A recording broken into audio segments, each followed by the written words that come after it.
Many parents ask me about vitamins for their kids. So joining us today on this chat is our very special guest, Jackie Costantino, who's a registered dietitian here at Nemours. Jackie, welcome. Thank you. And of course, Paul's with me. Hi, Paul. Hi, Jay. So Jackie, who should be taking vitamins? That will depend on the child's age, their sex, their gender, their activity level, and what they're consuming in their diet. There are some recommendations, specifically in infants who are breastfed, or if they're formula fed and they're taking less than 1,000 milliliters of formula, which is 33 ounces, they should be on a vitamin D supplement. The recommendation for that would be 400 international units per day. So some vitamins for infants, and you should be checking with your pediatrician. Exactly. But outside of that, say you're a 4 or 5-year-old, parents often ask me, am I a bad parent for not giving my child a vitamin? My child doesn't want a vitamin, but they're eating well. What would you say? Absolutely not. A vitamin and mineral supplement is not required if your child is eating a variety of foods, including grains, fruits and vegetables, dairy and meats. And it definitely is not needed to get all of your recommended vitamin and minerals. Jackie, in my practice, I see a lot of teenagers, and I always ask them how their diet is. Are they eating fresh vegetables and fruits? And many of them say once in a while or not really at all. What kind of nutritional advice can I give them? That is common among adolescents, and diet actually does get worse as children age. So definitely keep encouraging fruits and vegetables, because foods are going to be the best way to get everything that they need. Food has more than just the vitamins and minerals. They also have phytochemicals, which are good for preventing disease and protecting your body. So just keep encouraging it. Now, they can take a multivitamin in the background to make sure that they are meeting their daily requirements, but it's not just as good as food. But you can recommend a multivitamin. I would recommend a multivitamin for that patient while continuing to encourage them to try fruits and vegetables. Are there any tips you give teenagers to encourage them to pick maybe one vegetable they like? I mean, I ask a lot of patients, what's your favorite vegetable? It's like corn, How do we get them taking the green vegetables? Right. So definitely continue to encourage them. And I would make a small goal with them. Nobody overnight is going to start just eating a green vegetable at every meal. So just asking them to do one small thing, whether it's just going to the grocery store and taking a look at them, or even just putting it on their plate, not forcing them to try it, but just getting them more familiar with it and not putting so much pressure on it.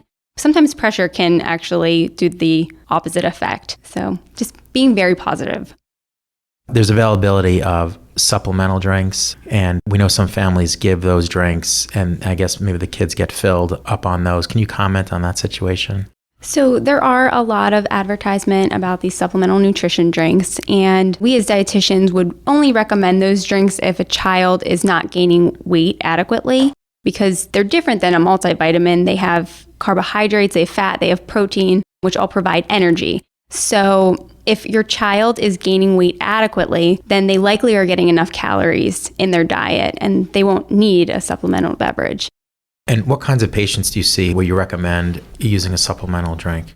The patients that I see, they typically have some kind of disease, such as inflammatory bowel disease. There's often weight loss associated with that. So then we would start them on a supplemental beverage. Anybody who has an inflammatory process going on, you can see weight loss in that. Or if they're having issues eating solid foods, they'll be drinking a supplement. And they are nutritionally complete, so they're very helpful in that regard.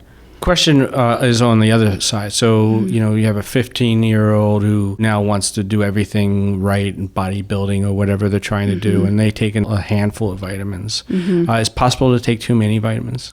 Yes. Vitamins can be toxic and cause adverse health effects because of that. So if you see this patient, then you should ask to look at their supplements and make sure that they're not exceeding the DRIs, because they really can't have... DRI means? Daily recommended intakes. Okay. So as a parent, you just be cautious if you're seeing your child really consuming a lot of vitamins, and advise them it can get dangerous. Exactly. And then on top of that, if they are taking medications, they should definitely check with their doctor, because sometimes they're not compatible with medications.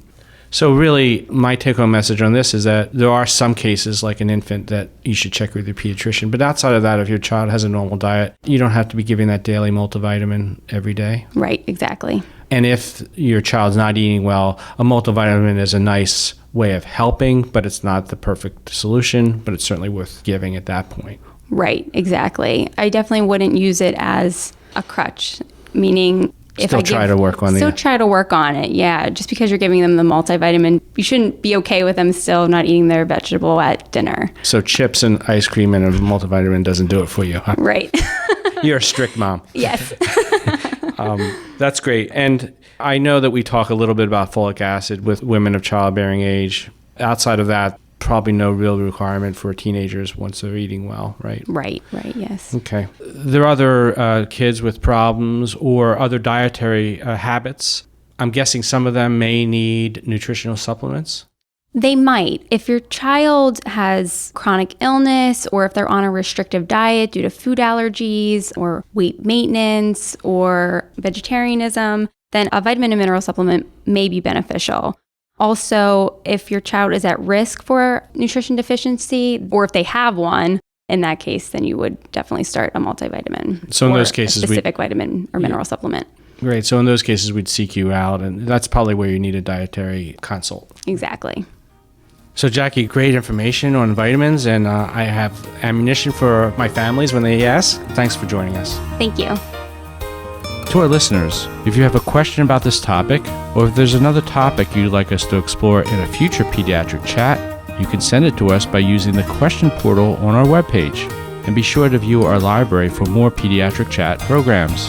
I'm Dr. Jay Greenspan, and thanks for listening.